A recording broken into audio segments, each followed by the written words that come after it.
বিশ্ব আদিবাসী দিবস উদযাপন হলো বামনগোলা ব্লক কমিউনিটি হলে। মুখ্যমন্ত্রীর উদ্যোগে আদিবাসী অধ্যুষিত এলাকা বামনগোলা ব্লকে উদযাপিত হলো আদিবাসী দিবস।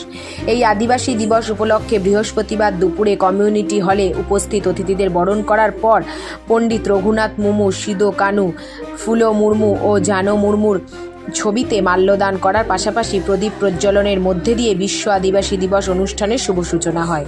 মুখ্যমন্ত্রীর বক্তব্য প্রজেক্টরের মধ্যে দিয়ে দেখানো হয়। এছাড়াও এই অনুষ্ঠানে আসা বিভিন্ন দপ্তরের আধিকারিক থেকে পঞ্চায়েত সমিতি, জেলা পরিষদ সদস্য সকলেই আদিবাসী দিবস উপলক্ষে বক্তব্য রাখেন এবং আদিবাসী সংস্কৃতি তা তুলে ধরেন।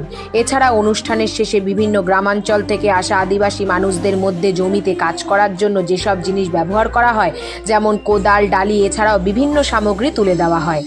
সারা পশ্চিমবঙ্গের বিশ্ব আদিবাসী দিবস উপলক্ষে বামনগোলা ব্লকে আমরা প্রশাসনিক কর্তাদের নিয়ে বামনগোলা ব্লকের এসটি প্রধান এলাকা এসটিদেরকে নিয়ে কলেজ কমিউনিটি হলে বিশ্ব আদিবাসী দিবস পালন করলাম।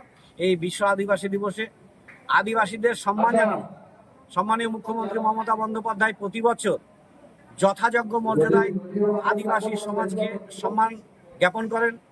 আমরা মমতা বন্দ্যোপাধ্যায়ের পথ দেখানো পথে আমরা চলি। তাই আজ বামনগোলা ব্লকে আমাদের ব্লকের বিভিন্ন প্রশাসনিক কর্তাদের সঙ্গে নিয়ে আদিবাসীদের যথাযোগ্য সম্মান দেওয়া হলো।